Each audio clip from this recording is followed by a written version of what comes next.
Hello. So today, members of the small group are going to be talking about growing in faith and what that means to each of us. When Pastor Allison reached out to small groups several weeks back, asking us to speak on the core value of grow in faith, the request actually made me a bit uncomfortable. I did not see myself as someone who could give advice on growing one's faith. In my mind, I thought of several examples where my faith faltered, where I panicked in the storm, or where my actions did not demonstrate that I was a person of faith. So how was I to speak on growing one's faith? When we studied the book of Acts in Monday night small group, and we read of Paul's life of an unwavering faith, this feeling only reinforced the feeling that I should not be speaking on faith. Paul's trust in Jesus never faltered, and his actions demonstrated his faith under all circumstances. He never panicked in the storm, despite angry crowds, torture, loneliness, or prison. His faith was solid from the day he first encountered Jesus to the day of his death. He had found a way to consistently grow in faith. Throughout that study, I periodically commented that if I had to face what Paul had faced in defending his faith, I would have folded like a cheap suit. So, how do I speak on growing my faith, and how do I grow my faith? I reviewed what we learned in the book of Acts. In the book of Acts, although it highlighted Paul's many amazing acts of faith, it also highlighted what worked for the early believers. And I felt that that actually could work for me.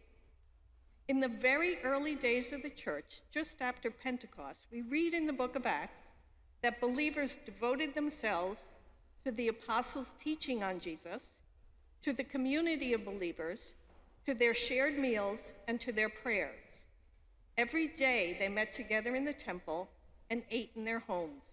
They shared food with gladness and with simplicity. They praised God and demonstrated God's goodness to everyone. People grew in faith through fellowship, study of the Bible, prayer, and sharing meals together. Those elements still work with me today. On Monday nights, I gather with a small group to read and discern the scriptures, to discuss how these verses can be applied to our lives, to pray for each other, to support each other, and occasionally, when the Hubers are up to it, have a meal together. We lift the joys and struggles we face on our spiritual journeys during the week, and we encourage each other to, in a phrase, keep the faith. With the help of this group, my faith grows a little bit more each week, empowering me to see God's goodness in the people and circumstances around me, and to grow my faith in God, and to trust God's love for me. And in that, maybe I too can share God's love with others.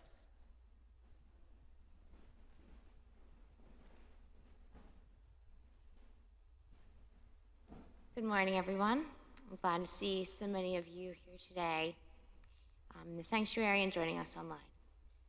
As someone who has recently become more involved with church activities more recently, I wanted to take a moment to share the impact that these engagements have made on my own life, how they have led me to grow in faith, and what that means to me.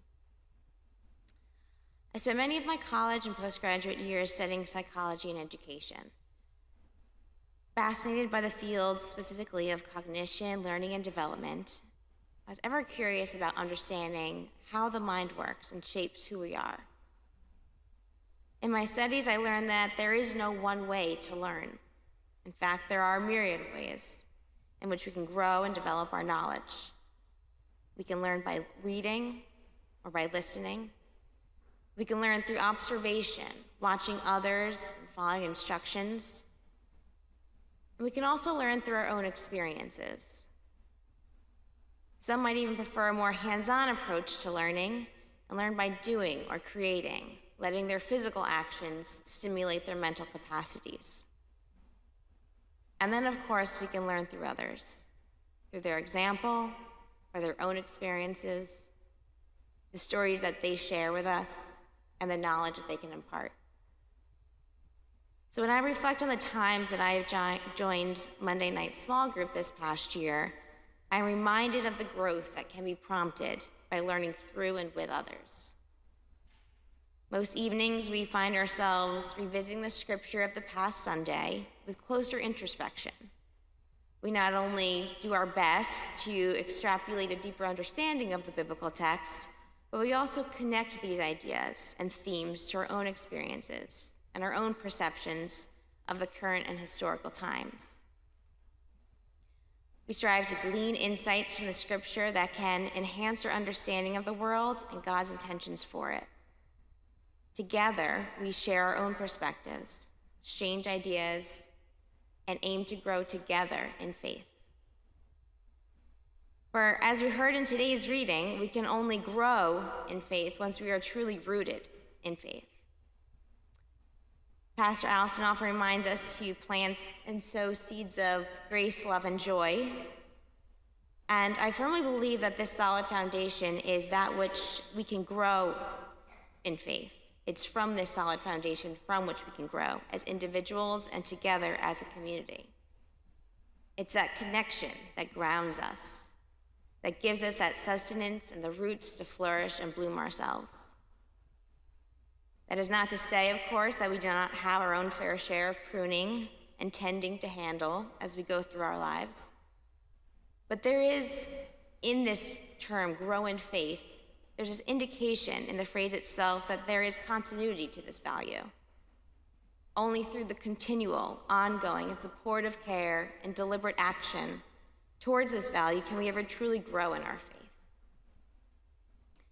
So whatever grow in faith means to you, as I've learned as means of grace may mean to you, I encourage you to lean into it. Whatever that means of grace is, to lean into it, embrace it, explore it, open yourself up to the possibilities that it may bring. For there is no one way to grow in faith either, only a shared intention to do so. Thank you.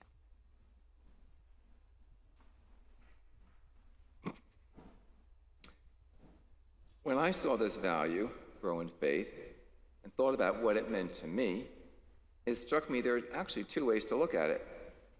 Do I grow my faith, or do I personally grow because of faith? How clever I thought these three words were. FUMC, I like that this value can give me a challenge and present multiple opportunities for growth. FUMC has allowed me to grow my faith through involvement in various groups, one of which is the Monday Night Small Group. I never thought that I would read through and discuss the entire book of Acts, but that's what the group did last year, following the path of Paul for 28 chapters, one chapter a week. I learned a deeper appreciation and awe of his faith and ministry and his commitment to following the path that Jesus has chartered. I grow as a person each time I do an act that is inspired by faith. FUMC's commitment to the free meal program is an outward demonstration of fulfilling our faith-based belief in caring for those in need. As Jesus said, when you do it for the least of these, you do it for me. How wonderful it is that FUMC has chosen grow in faith as a core value. I hope that this value can challenge and present multiple opportunities for you to grow.